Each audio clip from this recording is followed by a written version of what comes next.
துவா செய்தோம்.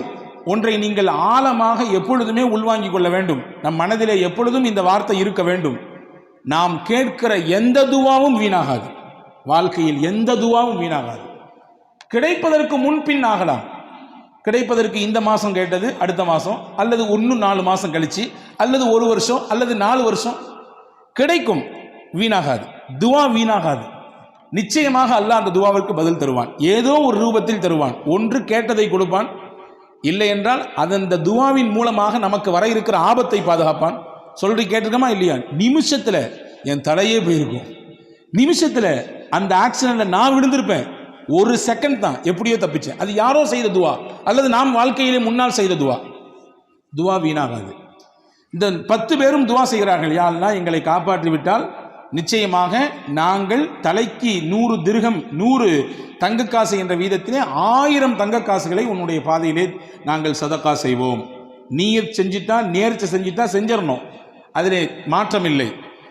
கிடைச்ச பின்னாடி கொஞ்சம் கம்மியாக கொடுக்கறது, அல்லது கொஞ்சம் தாமதிக்கிறது, அல்லது அது தவணையில் போடுறது, இதுவெல்லாம் தப்பு.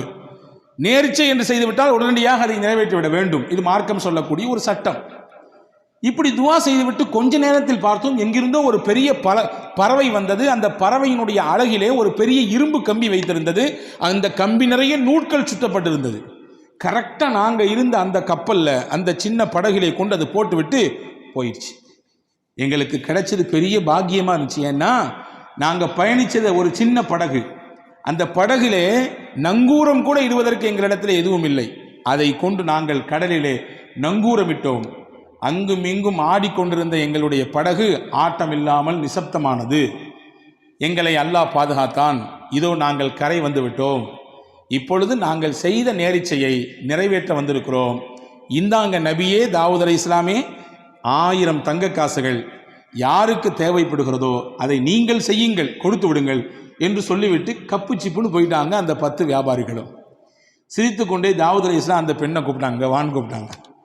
நீ தானே கொஞ்ச நேரத்துக்கு முன்னாடி வந்து அரப்புக்க வாலிமுன் அம் ஆதிலுன், உங்களுடைய ரப்பு அநியாயக்காரனா நீதவானா என்று நீங்கள் தானே கேட்டீர்கள்? ஆமா, நான் தான் கேட்டேன். அல்லாஹ் உன்கிட்ட இருக்கக்கூடிய இந்த நூல் கண்டையும் இந்த இரும்பையும் தூக்கி விட்டு அல்லாஹ் உனக்கு என்ன கொடுக்க நாடிருக்கான் தெரியுமா? இந்த 1000 தங்க காசை கொடுக்க நாடி இருக்கிறான். இந்த 1000 தங்கத்தை உனக்கு தரத்தான், இந்த 1000 ரூபாயை உனக்கு தரத்தான் அல்லாஹ் அதை எடுத்தான். இந்த வச்சுக்கோ, இதுக்கு தகுதியான ஆள் நீதான். நீதே இதை பயன்படுத்து, உன் பிள்ளைகளுக்கு கொண்டு போய் இதை கொடு, உணவு வாங்கி கொடு, உங்களுடைய வாழ்க்கைக்கு தேவையானதை இதை வைத்து பயன்படுத்திக் கொள் என்று தாவூத் அலைஹிஸ்ஸலாம் அந்த பெண்ணிடத்திலே சொல்லி அனுப்பியதாக ஒரு வரலாற்று செய்தி இருக்கிறது. அன்பு சகோதரர்களே, எந்த காலகட்டத்திலும் இதுதான் மூமியின் நம்பிக்கை.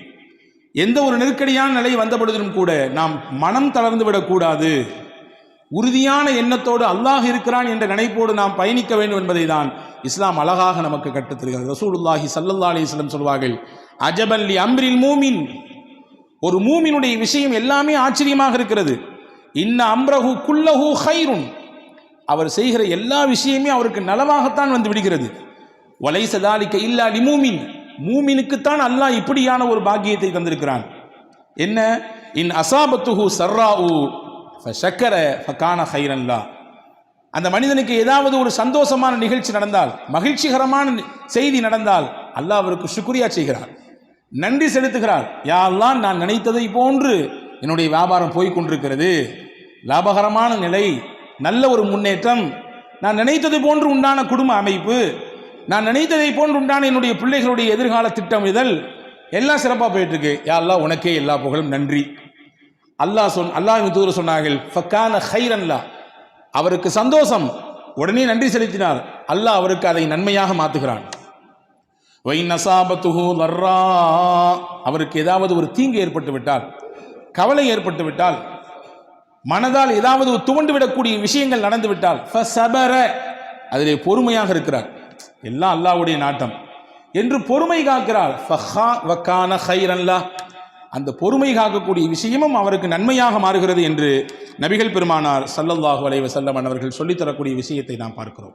எனவே அன்பர்களே, இன்னைக்கு கவலையினுடைய உச்சகட்டத்திலே மனிதர்கள் வாழ்வதை பார்க்கிறோம். WHO என்று சொல்லக்கூடிய வேர்ல்டு ஹெல்த் ஆர்கனைசேஷன் அது சொல்லுகிறது, உலகத்தில் எது பெரிய நோயாக எது இருக்கிறது? இதய சம்பந்தப்பட்ட நோயா, அல்லது புற்றுநோயா, அல்லது வேற ஏதாவது ஸ்ட்ரோக் மாதிரி உண்டான விஷயமா கிடையாது. ஸ்ட்ரெஸ் தான் பெரிய நோய், கவலை தான் பெரிய நோய். கவலை தான் எல்லா நோய்களுக்கும் மூலதனம் என்று சொல்கிறது. சிறுவர்களிலிருந்து பெரியவர்கள் வரை கவலையினால் பாதிக்கப்படுவதை பார்க்கிறோம். அப்படிப்பட்ட கவலையில் இருக்கக்கூடியவர்களுக்கு மாநபி ஸல்லல்லாஹு அலைஹி வஸல்லம் எந்த மாதிரியான போதனைகளை தந்திருக்கிறார்கள் என்பதை நாம் கவனிக்க வேண்டும். எனவே கவலை ஒரு மனிதனுக்கு உச்சகட்டமாக கூட கூட நல்ல நிலையில் இருப்பவரும் கூட சில நேரங்களிலே கொஞ்சம் தடுமாறி விடுகிறார் இல்லையா? பெரும் பெரும் பிரபலங்கள், பெரிய பெரிய துறை சார்ந்த வல்லுநர்கள், பெரிய பட்டதாரிகள், அவர்கள் கூட கடைசியிலே தனக்கு ஏற்படக்கூடிய இறுக்கத்தினாலே தன் வாழ்க்கையே முடிக்கக்கூடிய எல்லைக்கு போய் நிற்கிறார்கள். ஆனால் மார்க்கம் அதற்கு ஒருபொழுதும் அனுபவிக்கவே இல்லை. அல்லாஹ் அல் குர்ஆனிலே அழகாக சொன்னான். இந்த வசனங்கள் எல்லாம் நம்முடைய உள்ளத்திலே எழுதி வைக்கப்பட வேண்டிய வசனங்கள். وَلَنَبْلُوَنَّكُمْ بِشَيْءٍ مِّنَ الْخَوْفِ وَالْجُوعِ وَنَقْصٍ مِّنَ الْأَمْوَالِ وَالْأَنفُسِ وَالثَّمَرَاتِ உங்களை நாம் சோதிப்போம். எப்படி எல்லாம் சோதிப்போம்? மினல் ஹவுஃப், பயத்தை தருவோம். வல்ஜூ, பசியை கொடுப்போம். வனக்ஸின் மினல் அம்வால், உங்களுடைய பொருளாதாரத்தில் இழப்பை ஏற்படுத்துவோம். வல் அன்ஃபுஸ், உங்களோடே சுத்தி வந்தவர்கள், உங்கள் உறவுக்காரர்கள், உங்களுடைய நண்பர்கள், உங்களுக்கு அறிமுகமானவர்கள், சொல்லப்போனால் உங்களுடைய ரைட் ஹேண்ட்னு சொல்ற அளவுக்கு, உங்களுடைய வலதுகை என்று சொல்லும் அளவிற்கு இருப்பவர்கள் பொசுக்குன்னு இறந்துடுவாங்க, திடீர்னு இறந்து போயிடுவாங்க. இதுவெல்லாம் சோதனையின் ரூபங்கள். சொல்லிட்டு அல்லாஹ் சொல்றான், ஃபபஷ்ஷிரி ஸாபிரீன், யார் இதிலெல்லாம் அல்லாஹ் நம்மோடு இருக்கிறான் என்று பொறுமையோடு இருக்கிறார்களோ அவர்களுக்கு சுபசோபனம் சொல்லுங்கள் நபியே என்று அல்லாஹ் அல் குர்ஆனிலே நபிகள் பெருமானா ஸல்லல்லாஹு அலைஹி வஸல்லம் மூலமாக நமக்கு சொல்லித் தருகிறான். அன்பு சகோதரர்களே, இதுதான் நமக்கான ஒரு உற்சாக பானம். அதில் சையதத்துனா உம்மு சுலைம் ரலியல்லாஹு தஆலா அன்ஹா, சையதுனா அபூ தல்ஹா ரலியல்லாஹு தஆலா அன்ஹு, ரெண்டு சஹாபா, ஒரு சஹாபி ஒரு சஹாபிய பெண்மணி. அபூ தல்ஹா கணவர், உம்மு சுலைம் மனைவி, பேர் பெற்ற பெண்மணி. இவரும் சாதாரணப்பட்ட சஹாபி அல்ல, வரலாற்று சிறப்புக்க புகழ்பெற்ற சஹாபி இவர். ரெண்டு பேருமே நல்ல ஒரு முன்மாதிரியான தம்பதிகள். இவர்களுக்கு அல்லாஹ் ஒரு குழந்தையை கொடுத்தான். குழந்தை பிறந்து வளர்ந்து கொண்டிருக்கிறது. அபூ தல்ஹா வெளிநாடுகளுக்கு வியாபாரம் செல்லக்கூடியவர். அப்படி ஒரு நாள் வியாபாரத்துக்கு வெளிநாட்டுக்கு போனார். போயிருக்கக்கூடிய அந்த கேப்பில் பிறந்த குழந்தை வளர்ந்துட்டு இருக்கக்கூடிய காலகட்டத்தில் திடீர்னு அந்த பிள்ளைக்கு ஏதோ ஒன்று செஞ்சுது. அந்த குழந்தை இறந்து போச்சு. வியாபாரம்லாம் முடிச்சுட்டு திரும்பி ஊருக்கு வர்றாரு. ஊருக்கு வந்த உடனே தன்னுடைய மனைவி இடத்திலே வர்றாரு. கணவன் நீண்ட நாள் கழித்து வந்திருக்கிறார், வியாபாரம் முடித்து வந்திருக்கிறார். எடுத்த உடனே அவர்கிட்ட சோக செய்தியை சொல்லி அவருடைய அந்த மைண்டை அப்செட் பண்ண வேண்டாம் என்று நினைத்த உம்மு சுலைம் ரலியல்லாஹு தஆலா அன்ஹா கணவனுக்கு சிறப்பான முறையிலே உணவு ஏற்பாடு செய்து விருந்தோம்பல் செய்தார். செய்து முடித்துவிட்டு அன்றைய பொழுது தன்னை முழுவதுமாக சிறப்பாக அலங்கரித்து கொண்டு அன்றைய தினம் தன்னுடைய கணவனோடு இல்லறத்திலே இணைந்தார். இணைந்ததற்கு பிறகு ஒரு அழகான ஒரு கேள்வியை எடுத்து வைக்கிறார் மனைவி உம்மு சுலைம் ரலியல்லாஹு தஆலா அன்ஹா. உங்கள்கிட்ட யாராவது ஒருத்தர் அமானீதத்தை கொண்டு வந்து கொடுத்து கொஞ்ச நாளைக்கு பின்னாடி என் பொருளை தாங்க திருப்பி அப்படின்னு கேட்டால் நீங்களே வச்சுக்குவீங்களா? கேட்டவர் கேட்ட ஒன்று எடுத்து கொடுத்துருவீங்களா? என்னம்மா இது கேள்வி? அமானீதம் சொல்லி கொடுத்துட்டா உரியவங்க வந்து கேட்டால் கொடுக்க தானே செய்யணும். கொடுக்க மாட்டான், இது என்னோடது, நீங்கள் உங்களை யாருன்னு எனக்கு தெரியாது என்று சொன்னால் இது மோசடி அல்லவா? இது அநியாயம் இல்லையா? அக்கிரமம் இல்லையா? இதானே சரி? ஆமாம், இதான் சரி. உம்மு சுலைம் ரலியல்லாஹு தஆலா அன்ஹா தன்னுடைய கணவரிடத்திலே சொன்னார்கள், அல்லாஹ் நமக்கு அமானிதமாக பிள்ளையை தந்தான், கொடுத்தவனே எடுத்துக்கொண்டான். கொடுத்தவனே எடுத்துக்கொண்டான். நம்முடைய சக்தி எங்கே இருக்கிறது? அல்லாவின் சக்தியாச்சே. எனவே இன்னைக்கு எந்த குறையும் இல்லை, எல்லாம் பெர்ஃபெக்ட், 100%. கணவனுக்கும் எந்த பிரச்சனையும் இல்லை, மனைவிக்கும் எந்த பிரச்சனையும் இல்லை. குழந்தை ஏன் இல்லை? அல்லாஹ் நாடவில்லை, அவ்வளவுதான். இதுதான் உண்மை. எனவே நாம் புரியக்கூடாது நம் சக்தியின் மூலமாகத்தான் பிள்ளை, நம்முடைய ஆற்றல், நமக்கு இருக்கிறது ஆண்மை. இல்லை இல்லை இல்லை, கிடையவே கிடையாது. ஹஜ்ரத் உம்மு சுலைம் சொன்னாங்க, கொடுத்தவன் அல்லாஹ், அவனே எடுத்துக்கிட்டான் திருப்பி. அபூ தல்ஹா ஆடி போய் விட்டார். மறுநாள் காலில் போய் அழுதுகிட்டே கண் கலங்கிட்டே ரசூலுல்லாஹ்ட்ட போனார். யா ரசூலல்லாஹ், செய்தியை கேட்டீங்களா? வெளியூருக்கு போயிட்டு வர்றதுக்குள்ள புள்ள இறந்து போச்சு. அது மட்டும் இல்லை, இந்த செய்தியை என் அந்த அம்மா எப்போ சொன்னாங்க தெரியுமா? எவ்வளோ தாமதித்து சொன்னாங்க தெரியுங்களா? எனக்கு வருத்தம் தானே இது என்று ஹஜ்ரத் அபூ தல்ஹா ரலியல்லாஹு அன்ஹு ரசூலுல்லாஹ்விடத்திலே சொன்ன பொழுது ரசூலுல்லாஹ் அழகாக ஒரு துவா செய்தார்கள். பாருங்கள், நபியினுடைய துவாவுக்குரிய சக்தியை பாருங்கள். அல்லாஹ் நமக்கு எடுத்த விஷயத்திலே நாம் கொஞ்சம் பொறுமையாக இருந்தால் தரக்கூடிய பிரதிபலன் நம்மை ஆச்சரியப்படுத்தும். நம்மை அப்படி மெய்சிலிருக்க வைக்கும். ரசூலுல்லாஹ் அழகா ஒரு துவா செஞ்சான், பாரக்கல்லாஹு ஃபீ காபிரி லைலத்திக்குமா, அல்லாஹ் நீங்கள் நேற்று இரவிலே இணைந்தீர்களே அந்த இணைப்பிலே அல்லாஹ் பரக்கத் செய்வானாங்க. நீங்கள் இரவு நேற்று நீங்கள் கணவன் மனைவி இணைந்தீர்கள் அந்த இணைப்பில் அல்லாஹ் பரக்கத் செய்வானாக. அல்லாஹ் பரக்கத் செய்தான். அழகான ஒரு குழந்தை பிறந்தது. அந்த குழந்தைக்கு ஹஸரத் ரசூலுல்லாஹ் தான் பேர் வச்சாங்க, அப்துல்லான்னு. வரலாற்று எழுதுகிறார்கள், அந்த அப்துல்லாவுக்கு பிறந்த எல்லா பிள்ளைகளுமே சீதேவியாக வாழ்ந்தாங்க. பெரிய கல்வியாளர்களாக, குர்ஆனிலே மிகப்பெரிய தேர்ச்சி பெற்றவர்களாக, ஞானவான்களாக, மிகப்பெரிய செல்வாக்கு மிக்கவர்களாக அவர்கள் வாழ்ந்தார்கள் என்பதாக வரலாற்று குறிப்புகள் இருக்கிறது. அப்போ அல்லாஹ் ஒரு விஷயத்தை எடுக்கிறான்னா நம்ம கலங்கக்கூடாது, நம்பிக்கை இழந்துடக்கூடாதுங்கிறத ரப்புல் ஆலமீன் அல்லாஹு தாலா எவ்வளவு அழகாக நமக்கு எடுத்து வைக்கிறான். அதாவது சய்யிதத்துனா ஆயிஷா ரலியல்லாஹு தஆலா அன்ஹா வரலாற்றில் நீங்கள் தெரிந்து கொள்ள வேண்டிய முக்கியமான செய்தி இது. திருக்குர்ஆனிலே நூர் என்ற ஒரு அத்தியாயம் இருக்கிறது. நிச்சயமாக நாமும் படிக்க வேண்டும், வீட்டிலே இருக்கக்கூடிய பெண்களுக்கெல்லாம் படிப்பிக்க வேண்டும். அற்புதமான அத்தியாயம். அதில் சய்யிதுனா உமர் ரலியல்லாஹு அன்ஹு சொன்னார்கள், அல்லிமூ நிசாக்கும் சூரத்தன் நூர், உங்கள் வீட்டிலே இருக்கக்கூடிய பெண்களுக்கெல்லாம் சூரா நூரை சொல்லிக் கொடுங்கன்னா. பெண்களுக்கு தேவையான அத்தனை விஷயங்களையும் அல்லாஹ் சொல்லுகிறான். எங்க ஹஜ்ரத் ஓதுறதே பெருசா இருக்குது, எங்கிட்டு போய் அதுலேருந்து படிச்சு கொடுக்குறது, அதுலேருந்து இல்லை கருத்தை எப்படி உள்வாங்கிக் கொள்வது, அவ்வளவு செய்திகள் இருக்குது. சின்ன சூறா தான். ஒவ்வொரு வீட்டிலும் இருக்கக்கூடிய பெண்கள் வாசிக்க வேண்டிய, பெண்கள் உள்வாங்கக்கூடிய, பெண்கள் தங்கள் வாழ்க்கையில் செயல் வடிவம் கொடுக்க வேண்டிய விஷயங்களை அல்லாஹ் அதிலே பதிவு செய்கிறான். அதிலே முக்கியமான ஒரு செய்தி இருக்கிறது. இஃப்கா ஆயிஷா என்று சொல்வார்கள். அல்லாஹு தாலா அதில் சய்யிதுனா முஹம்மது ரசூலுல்லாஹி ஸல்லல்லாஹு அலைஹி வஸல்லம் துணைவியார் விஷயத்திலே ஏற்பட்ட ஒரு அவதூறு, அந்த அவதூறை களைவதற்காக வேண்டி அல்லாஹ் ஒரு 10 வசனத்தை தந்தான். என்ன அவதூறு நான் பலமுறை உங்களுக்கு சொல்லியிருக்கிறேன், ஞாபகம் இருக்கலாம். நான் ஒரு கோடு மட்டும் போட்டு காட்டுகிறேன். போருக்கு போய் திரும்பி வரக்கூடிய நேரத்தில் எல்லாரும் போய்விட்டார்கள். அதில் ஆயிஷா அம்மாவட்டும் சுய தேவையை முடிச்சுட்டு வர்றதுக்குள்ளார எல்லாரும் காலி. கடைசியில் எல்லாத்தையும் பார்க்கறதுக்காக நியமிக்கப்பட்டவர், ஏதாவது தவறவிடப்பட்டதா என்பதை பார்ப்பதற்கு நியமிக்கப்பட்ட சஃப்வான் மட்டும்தான் இருந்தார். ரசூலுல்லாஹி ஸல்லல்லாஹு அலைஹி வஸல்லம் அன்பு தோழர் சஹாபி ரலியல்லாஹு அன்ஹு. இவங்க ஆயிஷா அம்மாவை கண்டு ரசூலுல்லாஹ்வுடைய துணைவியார் என்பதை உறுதி செய்து தான் வந்த ஒட்டகையை அமர்த்தி வைத்து அதில் மேலே ஆயிஷா அம்மாவை உட்கார வச்சு கீழே பிடிச்சிட்டு நடந்து வந்தாங்க. ஒட்டகத்தினுடைய கயிறை பிடித்து கொண்டு நடந்து வந்தார்கள். மதீனாவுக்குள்ள என்ட்ரி ஆகும்போது முனாஃபிக்கின்கள்லாம் லட்டு சாப்பிட்ற மாதிரி இருந்துச்சு இந்த நிகழ்ச்சி, அல்வா சாப்பிட்ற மாதிரி. என்ன, எல்லாரும் போயாச்சு, முகமது ரசூலுல்லாஹ்வுடைய துணைவியார் மேலே உட்கார்ந்துருக்காங்க, கீழே வர்றது ஒரு அந்நிய ஆண் சஃப்வான். இதை அப்படி முடிச்சு போட்டு, பொதுவாகவே தானே இயல்பு தானே, நல்ல விஷயம் ஸ்லோவாக போகும், அதே கெட்ட விஷயம் அப்படி தாறுமாறாக பரவும் இல்லையா, தீயா பரவும். இப்படி தீயாக பரவியது மதீனா முழுக்க. நாயகத்தின் துணைவியார் அன்னை ஆயிஷாவையும் ஹஜ்ரத் சய்யிதுனா சஃப்வான் ரலியல்லாஹுவையும் இணைத்து தப்பு தப்பாக பேச்சு. அல்லாஹ் இந்த நிகழ்ச்சி நீண்ட பட்டியல். அல்லாஹ் இதில் யாரெல்லாம் பங்கெடுத்தார்களோ அவர்களுக்கெல்லாம் உலகத்திலும் சோதனையை கொடுத்தான், ஆகிரத்திலும் நிச்சயமாக அதற்கான வேதனை உண்டு என்று குர்ஆனிலே சொன்னான். இந்த நிகழ்ச்சிக்கு அல்லாஹ் பாடம் சொன்னான். அல்லாஹ் பாடம் சொன்னான், இது இல்லை, ஆயிஷா அம்மா மீது எந்த குற்றமும் கிடையாது, அவங்க பத்தினி, 10 மாத்து தங்கம், அவர்கள் ஒரு தூசு கூட அவர்கள் மீது படவில்லை, அவ்வளவு தூய்மையானவங்க. ஏன்னா தூய்மையானவர்களாக இருப்பதினாலே தான் நாயகத்திற்கு அல்லாஹ் துணைவியாக தேர்வு செய்தான், நாயகத்திற்கு மனைவியாக அல்லாஹ் தேர்வு செய்தான். அல்லாஹ்வால் தேர்வு செய்யப்பட்ட முடிவு அது. எனவே அவர்கள் 100% தூய்மையானவர்கள் அப்படிங்கிறத அல்லாஹ் குர்ஆனிலே 10 வசனங்களை கொடுத்து சொன்னான். இதில் என்ன செய்தினா, இந்த வசனங்களை துவங்கும் போது அல்லாஹ் துவங்குறான் பாருங்க. இன்னல்லதீன ஜாஊ பில் இஃப்கி உஸ்பத்தும் மின்கும் லா தஹ்ஸபூஹு ஷர்ரல் லக்கும் பல் ஹுவ கைருல் லக்கும். நபியே, அவதூறாக உங்கள் துணைவியாரின் மீது இட்டுக்கட்டி தேவையில்லாத பணிகளை சுமத்தி கொண்டு சில மக்கள் இந்த தெருவிலே ஊரிலே நடமாடி கொண்டிருக்கிறார்கள். லா தஹ்ஸபூஹு ஷர்ரல் லக்கும், இதை தீங்கு கெடுதி என்று நீங்க நினைக்காதீங்க.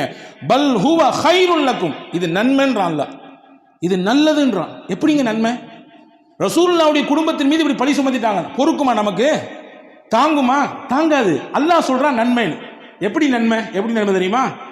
நாயகம் இருக்கும் காலத்திலேயே இந்த நிகழ்ச்சி நடந்தது. எனவே அல்லாஹ் அருள் வசனங்கள் இறக்கி உண்மைப்படுத்திட்டான், தூய்மைப்படுத்திட்டான். எந்த பிரச்சனையும் கிடையாது, 100% ரொம்ப தூய்மையானவர்கள் அப்படிங்கிறத அல்லாஹ் குர்ஆனின் மூலமாக நிரூபித்தான்.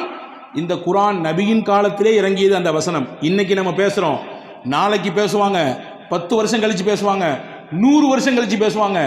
உலக அழிவு நாள் வரை நாயகத்தினுடைய துணைவியார் தூய்மையானவர்கள் தூய்மையானவர்கள் தூய்மையானவர்கள் பேசிக்கொண்டே இருப்பார்கள். வச்சுக்கங்களேன், ஒரு சின்ன கற்பனை. இதே நிகழ்ச்சி நாயகத்தின் வஃபாத்துக்கு பின்னால் நடந்திருந்தால், நாயகத்தினுடைய ஹயாத்துக்கு பின்னால் நடந்திருந்தால், அது இல்லைங்கிறத ப்ரூஃப் பண்ணிடலாம், வேற விஷயம். ஆனா குர்ஆன் வந்திருக்குது. குர்ஆனினுடைய வசனம் யாரோடு முடிந்து போனது? நாயகத்தோடு முடிந்து போனது. ரசூலுல்லாஹ்வுடைய ஹயாத்தோடு அவர்களுடைய முடிவு குர்ஆனும் கத்தம் ஆயிடுச்சு. வஹி வராது. வஹி வரக்கூடிய காலத்திலேயே இந்த ஒரு செய்தி நடந்து, இப்படிலாம் கிடையாது, 100% பியூர், உங்க வீட்டு துணைவியார்கள் எல்லாம் அவ்வளவு தூய்மையானவர்கள் அப்படிங்கிறத அல்லாஹு தாலா அருமையான முறையிலே இங்கே உலக மக்களுக்கு பறைசாட்டினான். எனவே இது நன்மைதான், தீமைன்னு நினைக்காதீங்கன்னு அல்லாஹ் சொன்னான். அன்பர்களே, நாம் பார்க்கக்கூடிய விதத்தில் தான் இருக்கிறது. நமக்கு வரக்கூடிய விஷயங்கள் எப்படியானது என்பதை நாம் பார்க்கிற விஷயத்தில் தான் இருக்கிறது. கொஞ்சம் நமக்கு ஏற்படக்கூடிய சிரமங்களில் கஷ்டங்களில் கொஞ்சம் பொறுமையாக இருந்தால் அல்லாஹ் அதற்கு மிகச்சிறந்த பகரத்தை தருவான். ஒரு நிகழ்ச்சியை சொல்லுகிறேன் பாருங்கள். அபூ தல்ஹா ரதியல்லாஹு தஆலா அன்ஹு என்ற ஒரு சஹாபி, நபி ஸல்லல்லாஹு உம்மு சலமா ரதியல்லாஹு தஆலா அன்ஹா, அபூ சலமா ரதியல்லாஹு தஆலா அன்ஹா, இவங்க ரெண்டு பேரும் கணவன் மனைவி. அதே நேரத்தில் சிறந்த கணவன் மனைவி.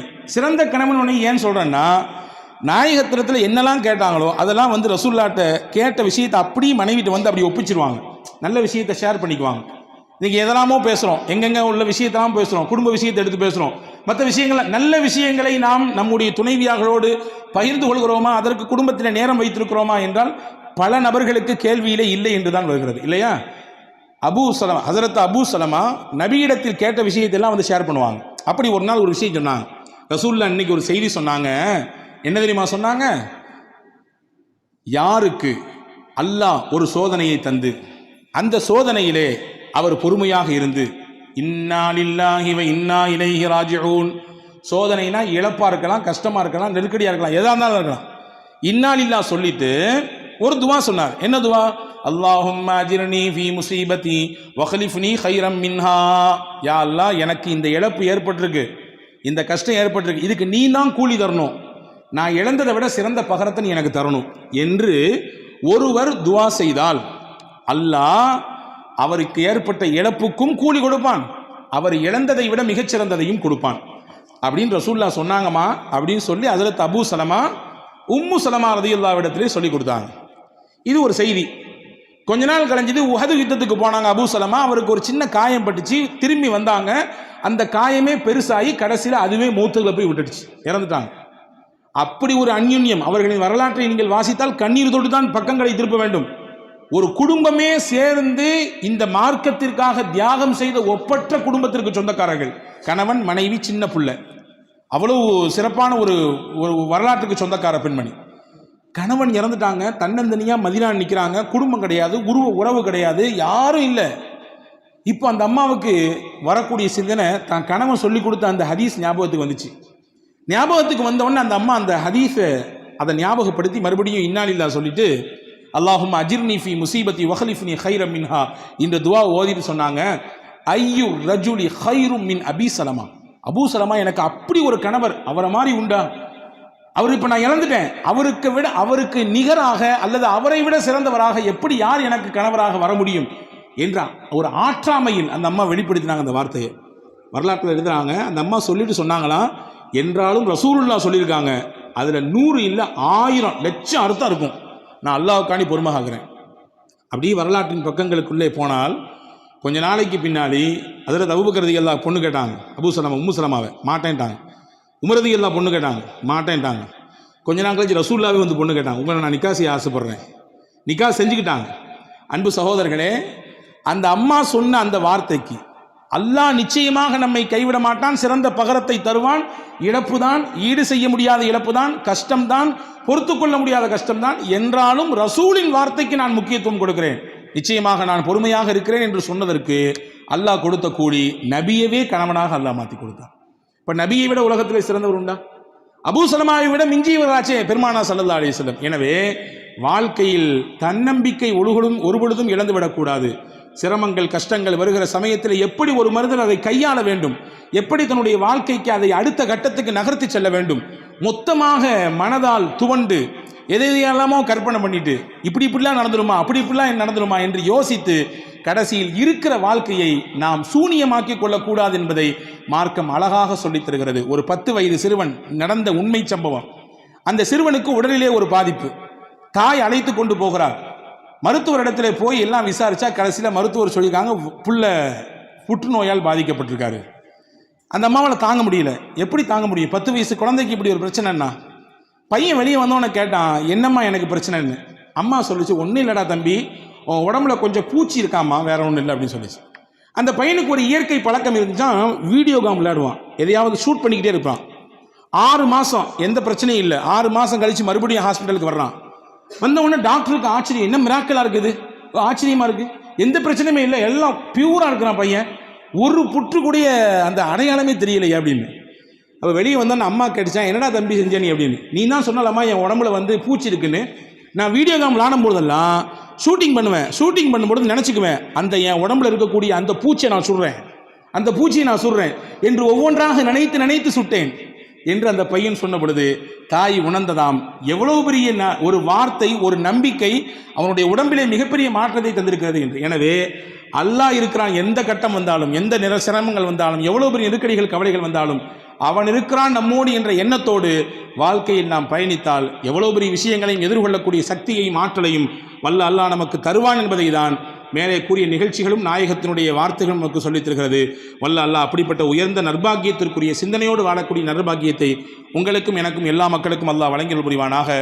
ஆமீன். வாஹிரு தஅவானா அல்ஹம்துலில்லாஹி ரப்பில் ஆலமீன். அஸ்ஸலாமு அலைக்கும்.